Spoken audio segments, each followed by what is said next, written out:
Hi everyone, you're listening to What's Your View with me, Oludolapo. This podcast was created as a space for real life people with real life experiences that most of us can relate to it and learn from. So if you're a lover of rich conversations, then grab a drink or a snack or nothing really, and let's get into it. Hi guys. So today's episode we'll be talking about how childhood experiences form our perception about life. And I have with me here Coach Wale. I call him Coach Wale. He's actually a coach. He's a child psychologist, and we'll be talking about how child experiences form our perception of our life. And over time, I've just got to realize that childhood is an integral part of our growth, and it says that our experiences and exposure at that stage forms the foundation of our life journey as a whole over time. And your childhood experience could either be positive or negative. On whichever side your experience falls is just the basis on which your present and probably future perception about life are built. So on today's episode, I have with me Coach Wale, like I said earlier, Coach Wale Adejuyigbe. Coach Wale is actually a certified child psychologist who has in several cases traveled around the world as a consultant to schools, orphanage homes, churches, and other child-related organizations. I mean, Coach Wale travels practically everywhere, just like coach people. And so, Coach Wale, please, could you introduce yourself, please? Okay. Good day, everyone. Yeah. And also, I want to appreciate you for having me here. Yeah. My name is Wale Adejuyigbe, Coach Wale Adejuyigbe. Yeah, right. I'm a child psychologist, coach, and school management consultant. Just like I was introduced. I'm a parent. Yeah, right. Yes, that's very key and it has afforded me or allowed me to be able to do some things. Some of the things that I felt came as a result of thoughts. Yeah. I was able to experience it with my children. Experiment right. I was about to say that, the experience will be there with your kids. With my children. So I'm so happy to be here, and I hope I'm going to have a nice time. Yeah, definitely. All right.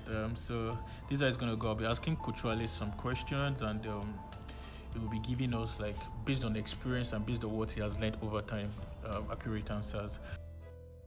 Okay, so the first question I will be asking him is, so sir, please, could you tell us about the crucial stage, which is called childhood, and how you think it forms our perception of life? Oh, fantastic. Thank you for that question. Yeah, you're welcome. The childhood stage is one of the most sensitive stages that we will go through. Definitely. In life. Definitely. And it's because of I would say because of two things. Yeah.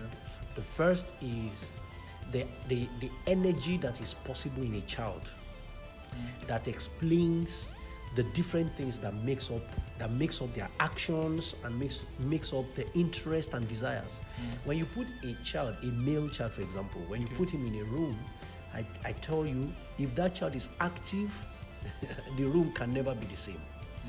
And when you look at it, you wonder why adults sit and the children just find it very difficult to sit. And the reason is because there is a level of energy that is going on inside them. Now, that energy explains some set of things. Okay. The second one is curiosity. Children are more curious. Yeah, that's very right. And the reason is because when you look at a child, or let me say even as adults, we are like a cup. Our emotional, our mental state is like a cup that is getting filled. Now, the emptiness of that cup will determine how curious we are. So when children are naturally born curious, why? Because their mind is plain, but they want to quickly fill it up. That's the reason why they learn subliminally. Yeah. So, and what that means is that they don't need to pay too much attention to be able to get some things.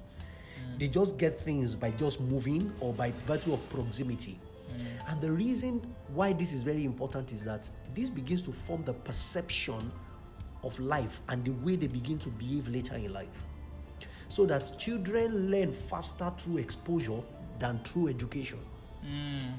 So that insinuates that when you keep a child with a certain person, there is high rate of probability that this child will like act accordingly to the whatever way the person is acting over time. Thank you very much. Not first about what the person is saying, but based on the action, the things.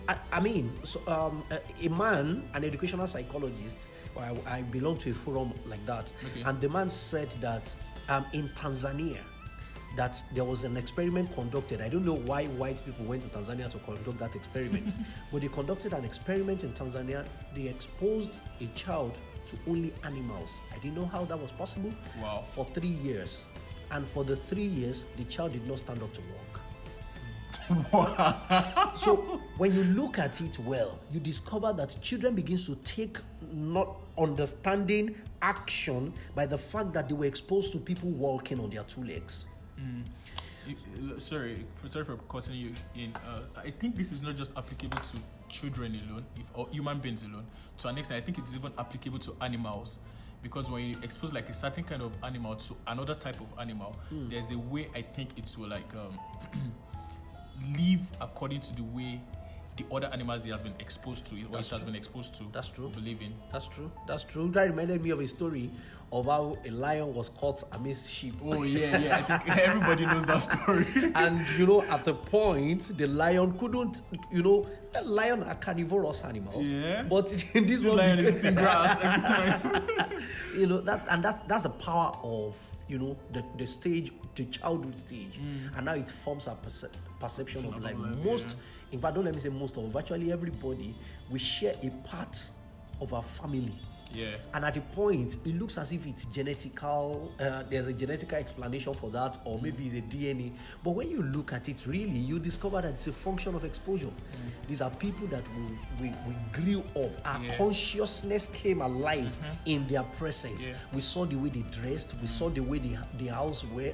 We saw the way everything looked. I mean, some people cannot just stand some environment currently. Yeah. And the reason is because of their childhood stage, how they were brought up, what they saw. So that's how powerful, the childhood stage is. That's how powerful it is. Thank you so much, Coach Wale. And the next thing, or the next question is, so there is a thing called positive mental attitude and negative mental attitude. How can parents help a child to have a positive mental attitude, and how can a teenager or a young adult unlearn a negative mental attitude? So this is like 2 or 3 questions, 2 or like 3 questions in one. Let me take it again. So there is a thing called positive mental attitude and negative mental attitude.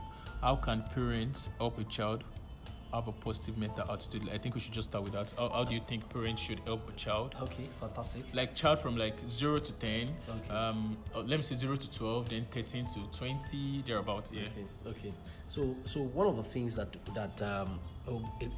we used to say is the fact that parents are the first teacher.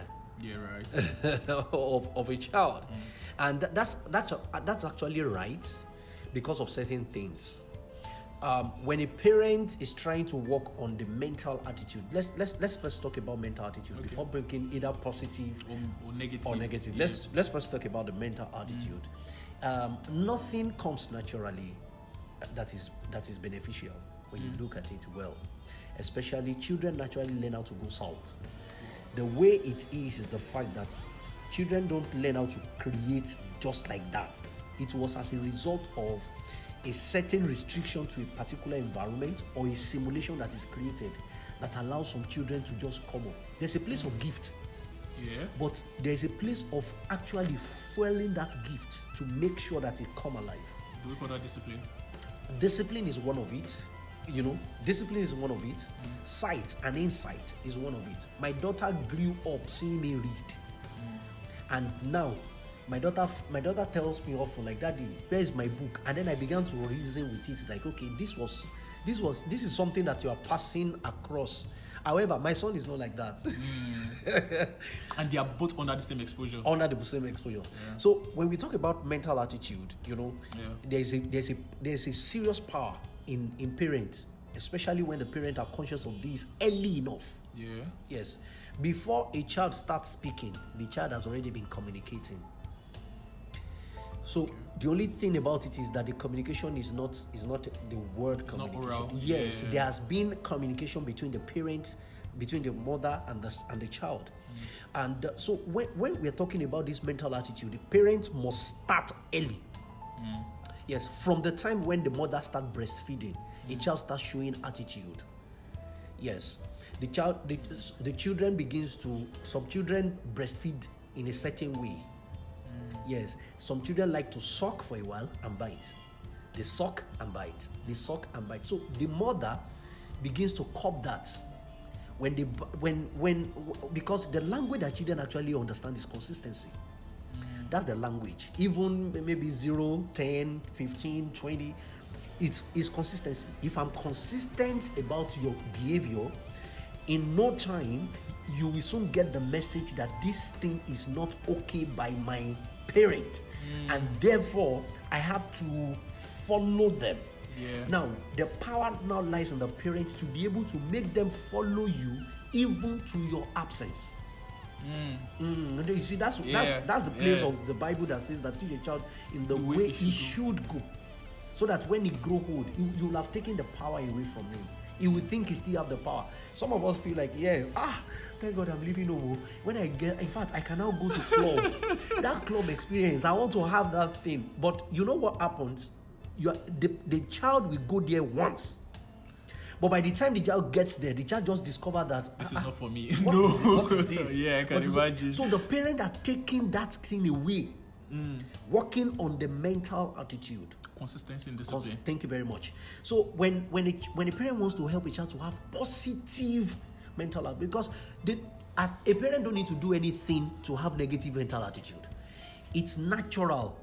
The fact that my son wants to get this and I said no, there's a reaction, there's a form that the child is going to bring up.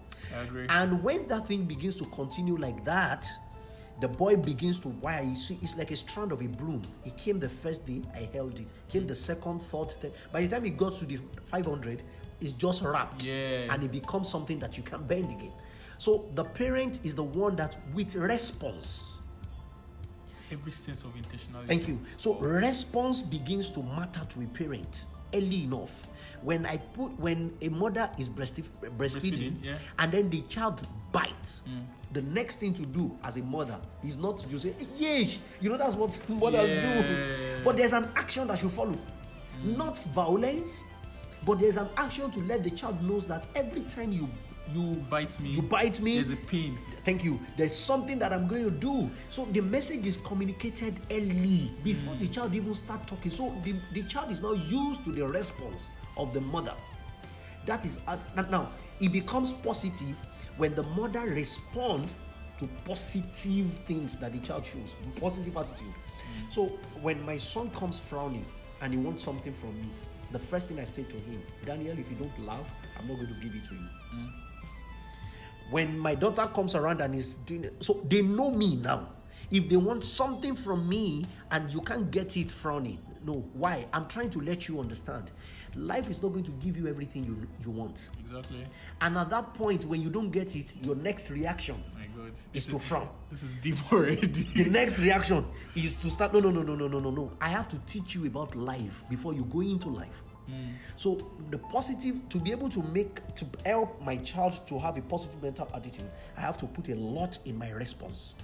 My response every single time. I put it there. Why? Because my child only responds to my consistency. Yes, sir.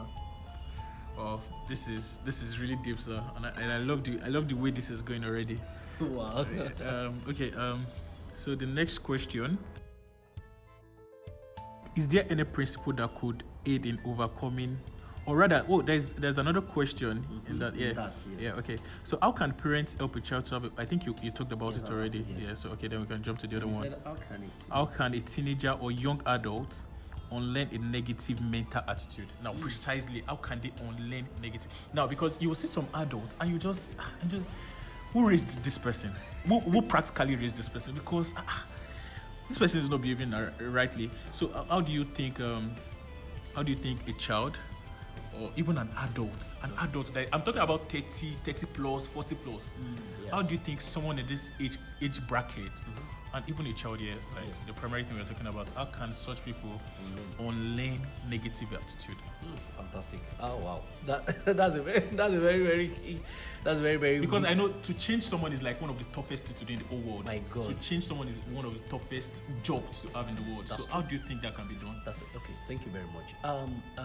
The first thing that you have to understand when you want to unlearn a negative mental attitude is the fact that what took the child over 20 years, and I'm talking about, let me talk about teenagers now. Okay.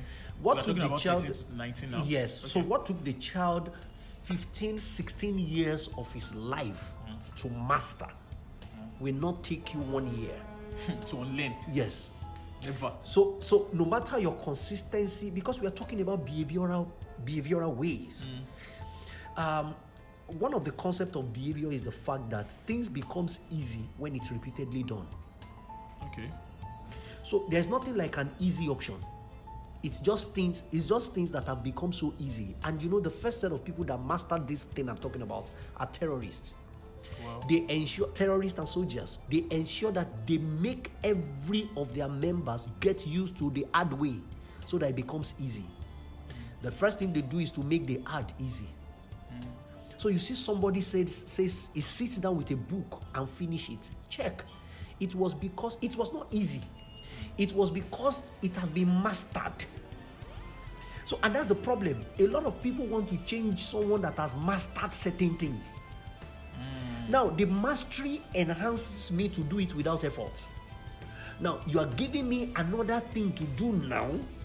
A new behavior that has been coming to me. It's like taking a fish out of water and putting him on land, and expecting the fish to no. So whoever wants to work on that needs to understand that. See, this thing is not going to be a quick fix. Yes, sir. And the more you try to abuse, the more you try to force it out, the more you find opposition. That's true. Yes. So the more you find opposition, so that's the first thing, that the work really lies in the hand of the parent or the mentor or the person or the that guardian, wants to really. Yes, the work really lies in that. That's the first. The second thing actually is, I'll go like the first one is your response. Your consistency of response will either do one of two things to a teenager or to a young adult. They either leave you or they stick with you. Oh my God, this is so practical and real. They either leave you or stay with you. Yeah. If they stay with you, and that is why it is okay to be consistent in your response. In other words, your response must have two phases. The response must be the one that ensures discipline, and then the ones that ensures motivation. And I was about to say maybe positivity too. Yes. And, discipline and motivation. Yeah. So the first thing is that I must be seen as a model. A positive model. Yes, a positive model. Yeah. If I'm seen as a positive model, I must also be known as a principled person. The first time I encountered one of my boss, the first time I encountered him, what really interested me about him was the fact that I sat down and our secretary came in to give him tea. And the secretary came frowning, he said, "Go out." And immediately he closed his eyes. He said, "I don't want to see you. Don't spoil my day." He doesn't need to tell me that this is what I value. So, because negative mental attitude can affect, it spreads like fire. Yes, sir, I agree. So, in that situation, I must be seen as someone that is principled about what the things that are important to me, and how I'm not going to bend at all for it. So that the more they begin to know that about me, I can now bring out another thing. But you want to change someone, he came frowning, and then the next thing you are laughing. What happened to you today? And it's one of your moody days, I guess. Now, what you are doing is that you are actually allowing the person to have his way. You are even adding strength to what has become. I think one of the things I've been able to pick from this particular answer is the fact that whenever someone brings to you what you actually not take as a value, you should, let me use our word, clear the person. Depending on the person though, there's a way to clear each of the people that are in our lives. So I think that's one of the basic things I've just picked from that from the answer. So the next one, sir, is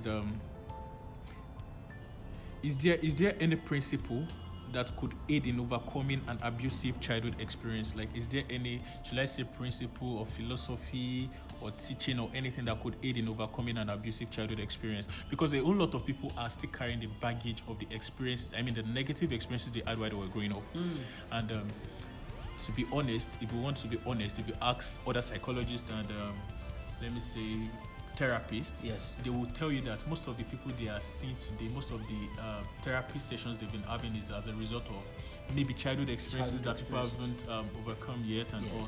So how do you think this can be done? Is there any principle that could aid in overcoming an abusive childhood experience? Fantastic. I think that's one of the things that's one of the miracle of neuro-linguistic programming. Okay. Yes. Just tell us about it. A neuro-linguistic programming is simple. Is from the word neuro, Okay. neurons, linguistic language, and programming. Okay. It's a concept that says that as human beings we are all programmed. Either you like it or not, just like a system. Right. Right. And our functionality, our expressions, our behaviors are actually the product of these programs. So some people had been better programmed, and why some people, because of the things that happened to them, they were not programmed well. However, neuro-linguistic programming helps to be able to obstruct certain programs that have been happening before. So, for example, every action stems from your thoughts. Yes, sir. Every action. So, and how does it comes? He used the neurons, the nerve cells, the things that connect the brain to other parts, especially the brain to the mind. So, which are the neurons? Then you will now send a message. Which I would like to say that I'm not actually talking about neuro-linguistic programming right now. I'm just saying that there is one key thing that neuro-linguistic programming pushed to us to help in answering this question, and that is pattern. That is pattern. So when you are trying to help someone with an abusive childhood experience, you have to let that person understand the patterns of how those things come to play. Because anybody that is being hurt by the past, there's always a trigger. Something triggers it at some point. Yes, it's amazing right now during my course of study that I discovered that even food, that's really true. Even food can trigger some of these things. That there are certain foods that when you eat it, you begin to remember the things that has happened to you in time past. This just made me remember I was on a call with a primary school friend sometime 2 weeks ago. Okay. And he was telling me about how he detests his present boss. And he was making reference to the fact that each time he sees this man, he gets really angry. Because the man looks like his dad a lot, the same height, the same physical appearance, that kind of thing. And he had a very, very bad experience with his dad while growing up. So each time he sees this as present boss, it's more or less like he should just resign and just leave, or he should just eat the man or something. So now I agree with the fact that things triggers, yes. So the pattern helps you as a person. As someone that has abusive childhood experience, you are trying to work against it. So the best thing to do, even when you go to a therapist, the therapist will question you to get to understand the patterns. Why? Because those triggers will send message to your brain, and then the nerves transfer it down. You just quickly remember, and then it leads to the action. Yes. Why? There's something I used to call TPA. It's a TPA model: trigger, process, and action. There's nobody that does not have that. Anything you do actually has a trigger. And in fact, one of the things that makes marketers study neuropsychology is the fact that they understand this thing, and it helps in marketing anyway, either digital or offline. That there are certain triggers that enters the processing of people. Even when I don't need the phone, there's a trigger. When it enters my processor processes it, and immediately the money that I don't have, I will use it to buy what I don't need. So in this way also, such person should understand the trigger. Why? Because so for example, let me give you an example of myself. When I was young, when I was I won't call mine an abusive childhood experience, but to a level it affected me a lot. You know, I used to feel my brother was better than me, and the reason actually was because my brother displayed his natural things, his natural traits in the area of working with things. I was displaying mine in the area of working with brains, ideas. Yeah. So, but my dad's definition of value then was in the things, because my dad was an electrical engineer. Okay. So, technically speaking, he's going somewhere and you needed somebody to follow him. The only problem is I can't go. So I began to feel so bad that this is how things is going to be for life. So my brother will be preferred. So wow. do you understand what I'm saying? I understand what you're saying. So I kind of see that this is going to make my brother get preferred than me, the places I go. So before I knew it, I was having issue with preference. In fact, I think that could lead to like a negative mental attitude. Yes. By the time I get to school, I discovered that I was maybe part of the last set of people in the class. When there are 7 things, it doesn't get to me first. So at a point, I actually took it as, okay, maybe that's my fate.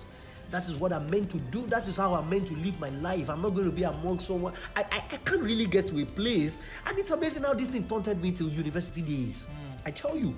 So, however, I discovered that at a point, I discovered that anything that has to do with context, competition, is the trigger. It sent me back to those times. And because of that, I could actually sit down and give up.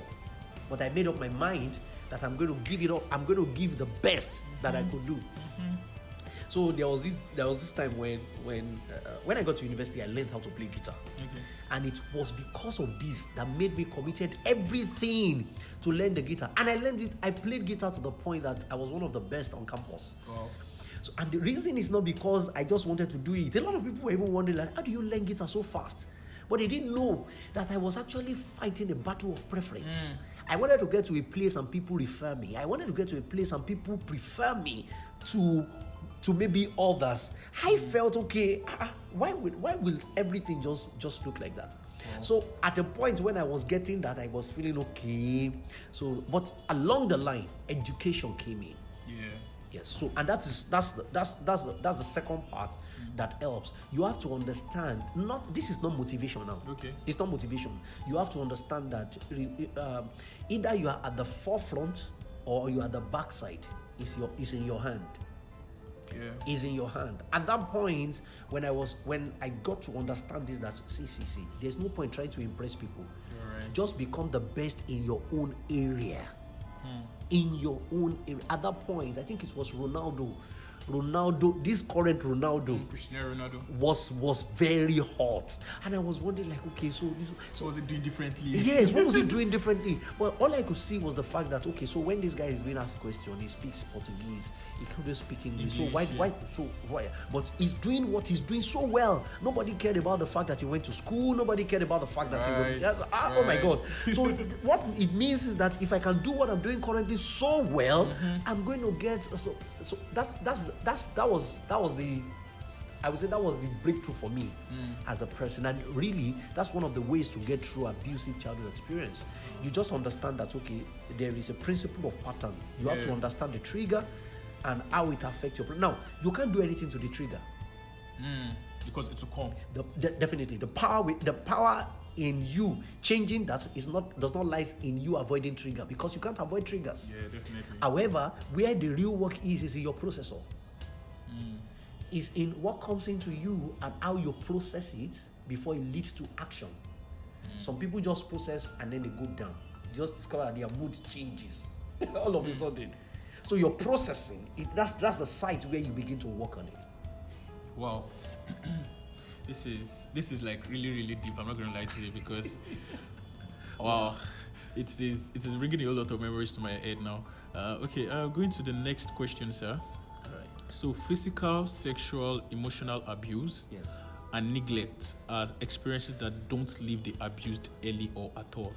Yes. Could you tell us how to engage in healing from the ugly effect of these experiences? I mean, the ugly experiences of physical abuse, sexual abuse, emotional abuse. Now, this is not just limited to like children. This is to anybody in the world. Because physical abuse can be found in any type of relationship. That's true. Sexual abuse can be found in any type. In fact, now, like I think, not just now, over time, sexual abuse has even like generated deep down into like incest. I mean, the same family. Yes, that's true. Emotional abuse That's true. from people that you value a lot. I mean, how do you think these ugly effects, these ugly experiences can be tackled? Yes. I think the first thing to heal from it, basically. I will answer it the way somebody this kind of question came around one time, and I had a very respected person that answered it in a very, very, very, very, very sincere way. Okay. He said the first thing the person should have is that you must have a battle mentality. Yes. See, some of these things happens to us when we were not even formed. Yes. It happened. The physical representation came up. However, something has happened beneath. That's why I talked about pattern earlier. Yes, sir. Every child or every parent must be able to orientate the children, especially as they are getting to their teens age, about patterns. Family patterns are real. Yes, I tell you, there are things that my father struggled with. And as I begin to see me struggle in those areas, I begin to understand what they call patterns. That when we say something is reproduction, it's not actually giving birth. It is and production. It means I'm producing my experiences. Yes, sir. So that's the reason why when you want to engage someone in healing from the effect of this, there is no point carrying it around. Yes. There's no point announcing. Thank you. There's no point announcing to people that you want to go and fight. The best thing to do is to fight. When the victory comes, then we can announce it. So a battle mentality means that, see, this thing is a struggle and it's a battle. And I want to overcome it. So there is a compelling consciousness in you to make sure that, see, if I allow this thing, I remember there is a very respected man of God in Africa, not in Nigeria, in Africa. At a point, he was going to quit his marriage. Wow. And he went to meet another man of God in America who is a mentor to him. And at the point, that one called him and said, no, I've tried to settle this fight between you people, but it looks as if you guys are not coming up about it. So the man just said, okay, I agree. You guys should go your separate ways. But wait, he turned to the man. He said, where is your uncle? He said he's alive. Does he have marriage now? He said no. Where is your younger sister? He said she's alive. Is he married? He said cycle. So he said, don't you understand that if you go out now and divorce this woman, your children will fight that battle. So he said there's no point transferring a battle to the children or in the name of experience and exploit. No. You have to let it stop with you.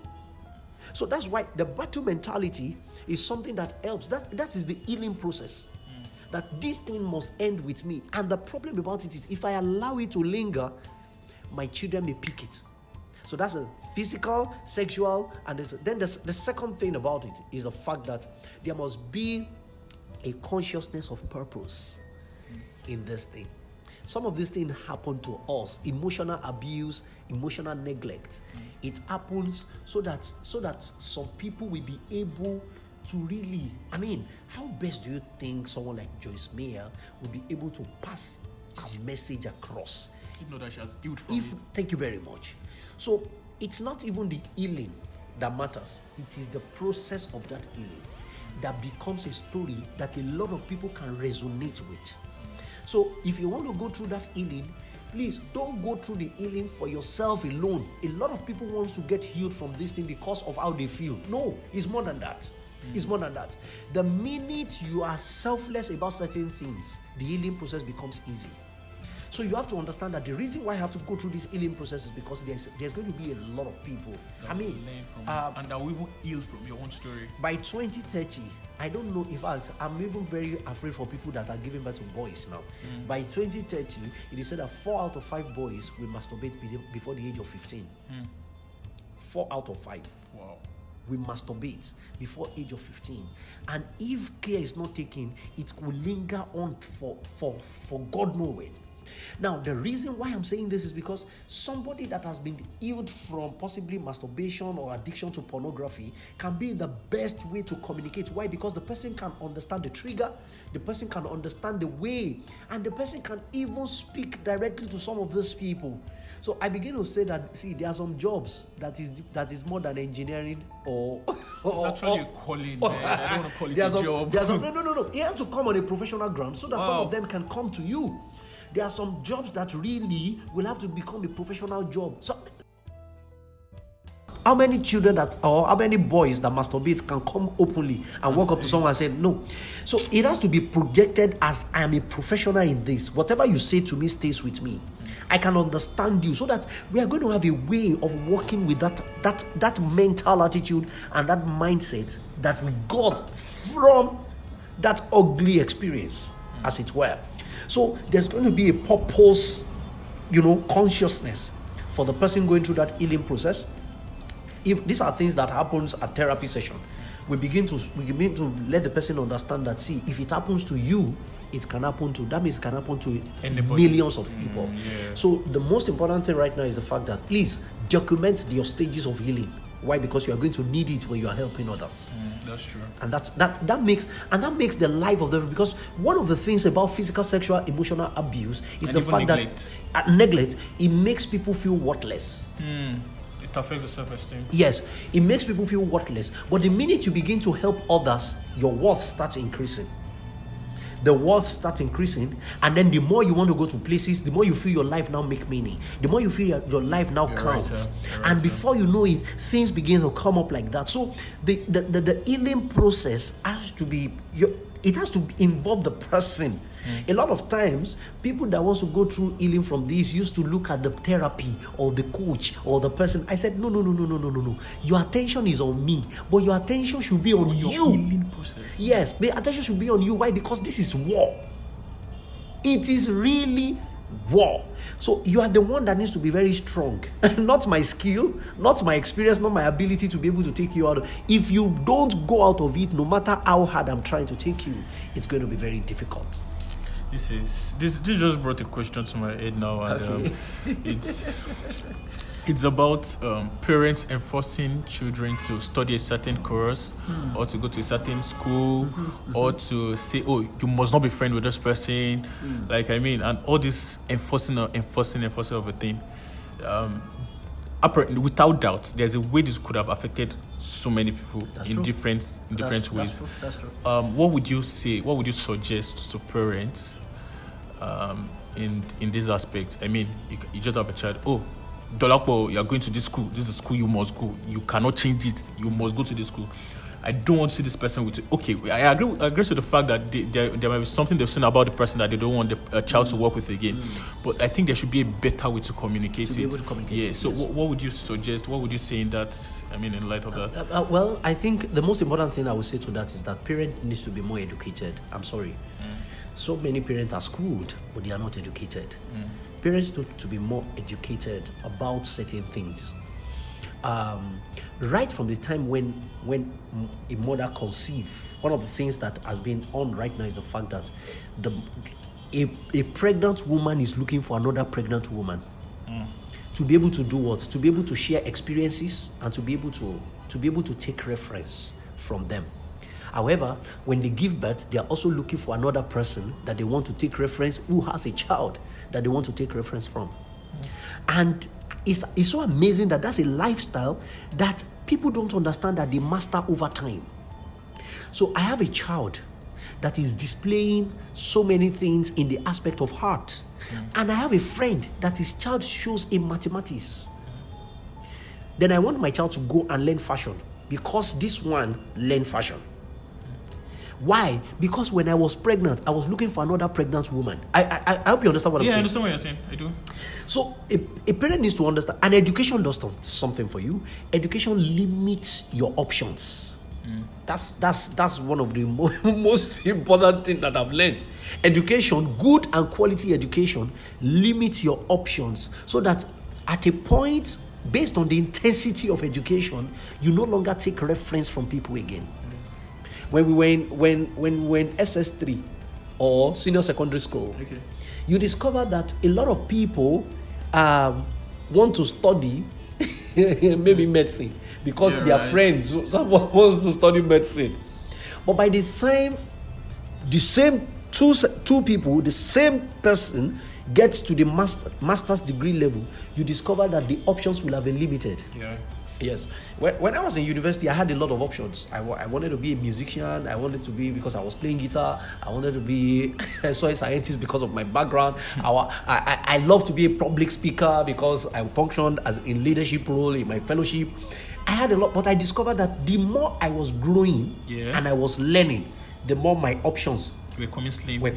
In 2010, 2012, I wanted to be an HR consultant. I wanted to be a management consultant. But I discovered that the more I was growing. So what education we do for parents, that's why I said they should get, parents should seek education. And it's not just by reading of books. A lot of people feel, Mr. Wale, most of us, we can't sit down and be reading all these motivational books. I said, no.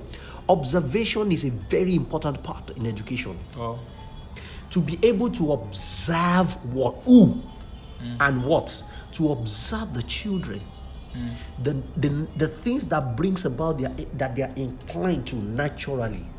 Yes, they need to understand. Also, the second thing I would like to say there is the fact that parents must seek counsel, must seek help from people that are experts. I worked with a boy, that should be 2019. Yes, the boy was so saucy. In fact, I nearly got frustrated to leave and go because of the way the boy was responding. But at the point, I didn't know what I said to the boy. The boy started responding to me. He said, you know what? Of all the people that they've gotten for me to work with me, I think you are different. See, I will talk to you. He said, my parents wanted me. All they wanted from me is language. They wanted me to study German. They wanted me to study Spanish. They said they gave me programming language. He said, I said, I don't want language. I said, I don't want language. I said, I want gaming. I want gaming. The boy was so much about designing games. I mean, this is the reality. People are going through this. By the time I told him, I said, do you know you can be the biggest game developer in Africa? Wow. For either Nokia, for either Android. He said, wow. He said, yes, please, you're going to tell my dad this. You're going to do this. The boy loved, as I'm talking to you, the boy is in Canada now. Wow. The boy loved me so much. He was saying, oh my God, yes, thank you very much. And the reason is just because the parents have been trying to use their own knowledge all this while. When I had the opportunity to sit down with the father and the mother, I mean, these people worked in Chevron. The father and the mother, they had money. The boy went to a school that are paying maybe 4 million naira per annum. So I told them, I said, please, sir, please, ma, you need to understand this thing. This is what your child really needs. Someone like me, my profession is not really very pronounced in this side of Africa, like big, but there's a need for it. There's a need for, and that's the reason why in an uncanny, tireless manner, I work with so many schools in different aspects to make sure that these things get announced, this thing gets common amidst a lot of people. Oh, this is like really deep. I'm not gonna lie to you because I'm learning a lot already, and there's this part of the questions I have here that says how can you help a child build a positive mental attitude? Because I feel like so many people, even though it's not obvious, so many people are just learning courage at the age of 20 or maybe in uni or after uni. How can you help a child to have a positive mental attitude? Sorry, a positive mental attitude. Yes. Or a positive self-image. I think that's what I'm driving at. A positive self-image. Yes. How can you help a child to have a positive self-image? Yes. Early enough, the parents must be able to let the child understand who he is and what he is going to do. I believe, because I'm a Christian, I believe that things that happened in the Bible are examples for us, to us, and I believe for us. There are most children come with the stories of their lives. And every parent must be careful enough to know it, because you can't tell me what you don't know. A lot of parents don't know what surrounds the children. The only thing they do is to know the circumstances that surround the birth. So maybe when the mother died, that was when they gave birth to the girl. So they called the girl Yetunde, you know, or when the father died, that was when they gave birth to the boy. They say, "Oh, our father that left is back," and that's the only thing that they communicate to the child. So at some point, the child begins to see children outside that are displaying certain things, and he does not. The child begins to see children outside that have certain things that he does not have. The child begins to see children that are doing certain things that he cannot do. Then there's question. Unfortunately, because there's no intimacy between the parents and the child, the child does not walk up to the parent to ask the questions from them. The next thing the child could do, and when there's no intimacy between the child and the teacher also, the next thing the child could do is to walk up to the same person that is already doing what he's doing, not knowing the reason why he's doing what he's doing. I hope you get this thing. Yes. So when we are talking about building a positive mental attitude or trying to help a child to have a good image, you must, as a parent, you must understand who the child is going to be. Not who you want him to be, but who the child is going to be based on the temperament, based on the personality, based on the questions that the child begins to ask. Children will ask questions. When my children start asking me certain questions, I don't joke with it. In fact, if I'm so busy, I pause everything to be able to answer that question, because I know the answer to that question matters a lot to what is going to follow for the child. Yeah. And let's talk about it very well. A positive mental attitude only comes when a child feels he's in power or is in control. When a child feels he's in charge. When I feel I'm not in charge, I can't have a positive mental attitude. Yes, sir. I feel that my life is I feel I'm a slave and somebody is going to be a king. And that's one of the things that happens, a lot of time. I work with a girl who was going to do IGCSE, but the problem is the fact that they saw him in an uncompleted building with the parents. So the people had to take him off and say that, please, mom and dad, we want to raise this girl. So, but allow us to go and raise her so that we believe one day she will be able to come back to you. And this family wants to give the best. I mean, the girl was going to a school that was paying over 300,000 in a term. However, because of how I was taken from that uncompleted building and then I'm put in this mighty building, and then I have to be the one to do everything for the children, something begins to affect the psyche of the girl. So even though I'm working on an exam that will take me to Cambridge or get me to Canada or get me somewhere, I still feel, even in Canada, I remember telling her, I said, do you know you can be in Canada and still be a slave? She looked at me. She wondered, like, I said, and you can be in Nigeria and be a queen. She was wondering, like, why am I saying that?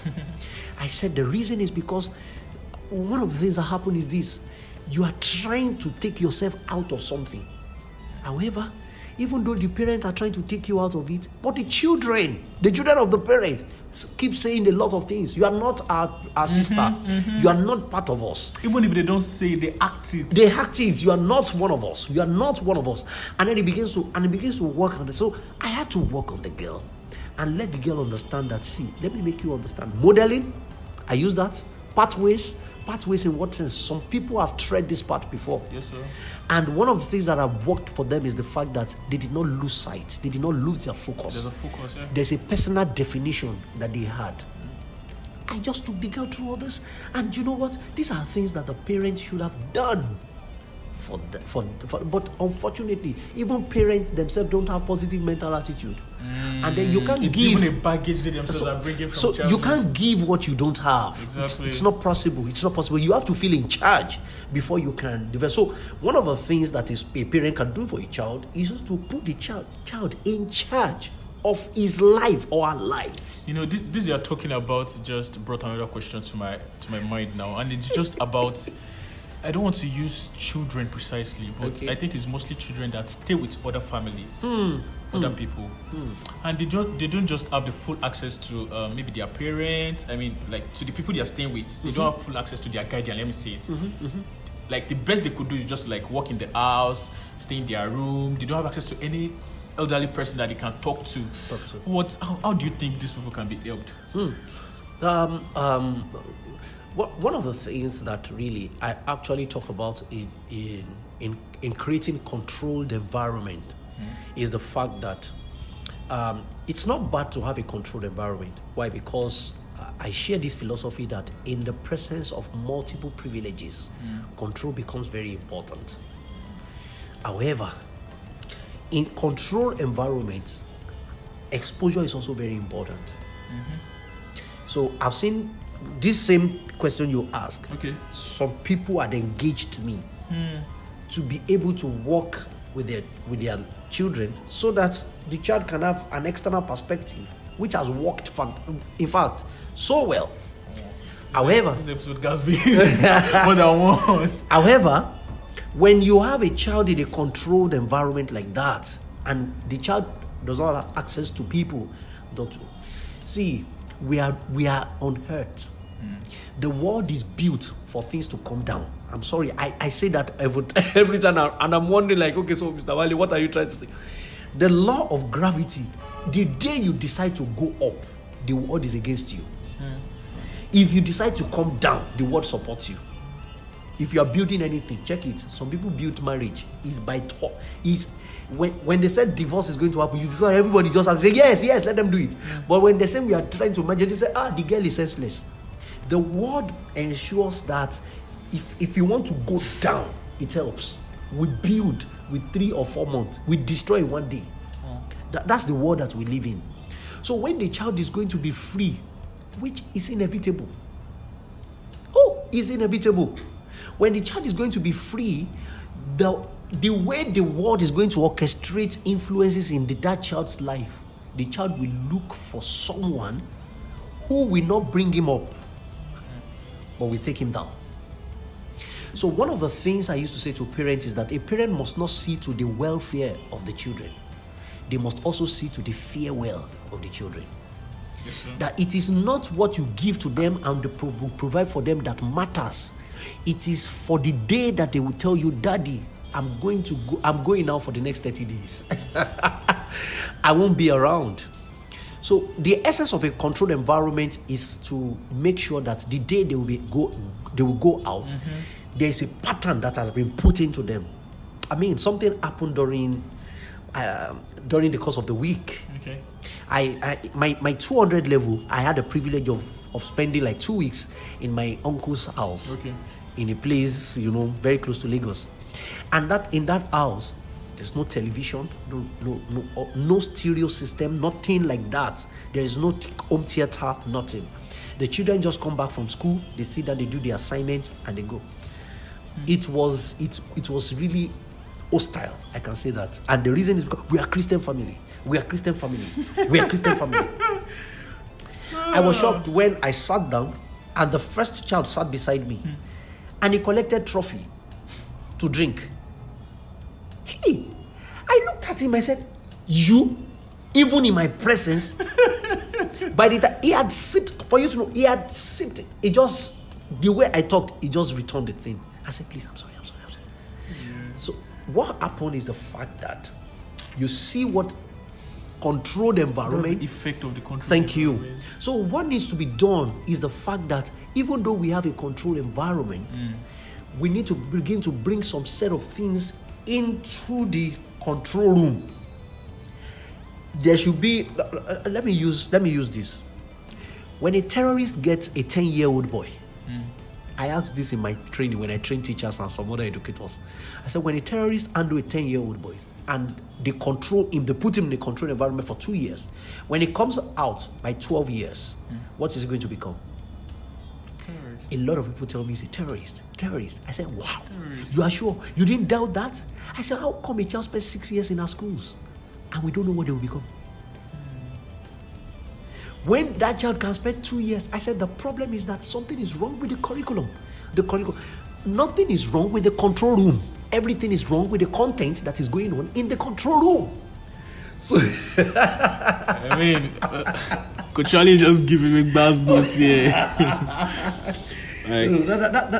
That's what happened. That's my own understanding about it. I don't want my children to go out. I don't want them to go out because I can't trust the environment. I can't trust the people. But one of the things I can trust here is my control room and the content that I put there. Why? Because they are going to be a product of these two by the time they step out. Yes, sir. When they step out, certain things will have been very used to them and certain things will be alien to them. That when somebody is trying to bring that, that's going to be. So the control room should afford the parent to be intimate with their children. Yeah. So that even when they step out, they can tell the parent anything. I mean, someone like me, I'm already thinking the day my daughter is going to come and say, I'm having my date for the first time. And really, I'm putting all the curriculum together to make sure that I'm building that day. Because most parents, when they think about this thing, it's not as if parents don't think about these things. But the problem is that it just brings fear to them. And then they live in denial. I rebuke it in Jesus' name. I train my children the way of the Lord. I train my children, all these things. I said, please, ma'am, when these things are coming to you, it is meant for you to prepare. Yeah. It is not meant for you to rebuke. Yeah. You start preparing for it because the inevitable will come. Yes, sir. I mean, our time is fast spent, but the last part is there are 5 stages of child development which I've actually read about. The cognitive development, spatial and emotional development. You've spoken about most of it already, though. Speech and language development, fine motor skill development, gross motor skill development. I mean, how do these stages of development aid our perception about life? Of life. Yeah. Oh, fantastic. The cognitive development talks about our mental state. Yes, your ability to understand and comprehend things. So I'm going to talk to you about it in the context of education. Yes, go ahead. There are 3 domains of education. We have cognitive, we have psychomotor, and we have affective. Okay. So the cognitive is the cognitive development, social and emotional development, and speech and language is the affective domain in education. And then the psychomotor is where we have the fine and gross motor skill. So the 5 stages are actually grouped in 3 stages in education. So, however, and what this means is that the cognitive is the site where you develop the content. Yeah. As I begin to tell my son, do this, I begin to give instruction. He can understand this, he can respond, he can communicate, he can reason at a certain level. So the level of reasoning determines your perception of life. When my daughter gets to school and one of the mates calls her monkey, my daughter will cry because of that. Because our level of reasoning is not where he needs to understand. You call me monkey, I'm not a monkey. I'm not now. a monkey. But it's a proof of cognitive development. You have to. There are certain things that, when I see 2 people arguing about certain things, I said there are things that this thing now you should grow old. You should grow up and not just grow old. Exactly, sir. There are certain things that should more than, and that's the aspect of cognitive development. Social and emotional development and speech is talking about how we relate with ourselves, intrapersonal relationship and interpersonal relationship. And that's very, very key to our perception, because people colors our perception. It is people that colors our perception. And then the motor skill, either fine or gross motors, talks about our coordination as human beings. A lot of people are very good when it comes to cognitive. A lot of people are very good when it comes to interpersonal. And I will give an example. The nature of my job, cognitive, afford me to be able to function in the coaching line of business. Yeah. My social and speech allowed me to be able to get relationships. I get places. But in the aspect of this psychomotor or this fine and gross motor skill, where certain coordination, very importantly, coordination, regulation. Some people don't know how to regulate. It's not. I tell people it's not bad. Even the Bible says it. It's not bad to get angry. Where the real problem is that he said we should not allow the sun to go down in the anger. That means the Bible was teaching us regulation. You see couples in home, they are keeping malice for 2 weeks. In the same house. In the same house, somebody lacks regulation. Somebody needs to come out and say, see, come. We have to talk about it. That's the point. That's the point. And that's where the regulation comes in. Gross motor skill.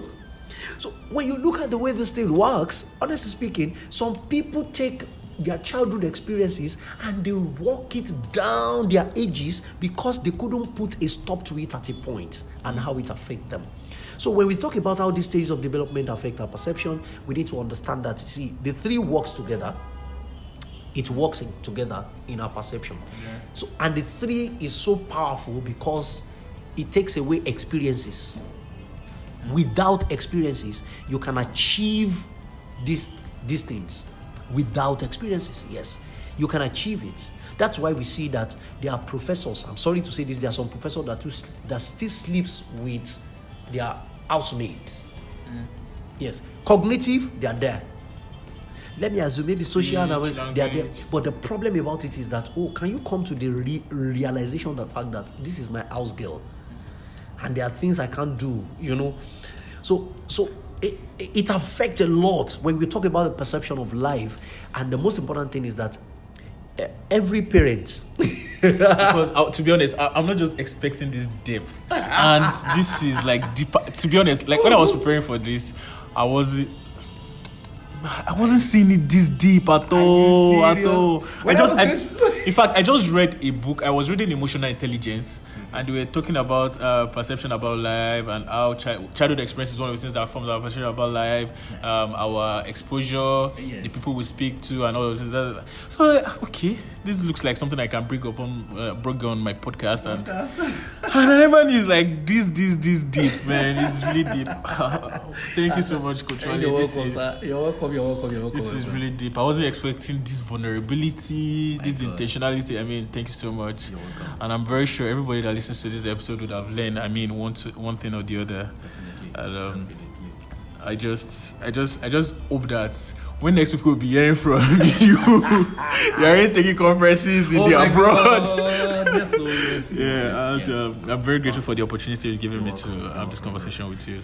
Thank you so much, sir. Thank you for having me, and I want to appreciate everyone. Yes, all right.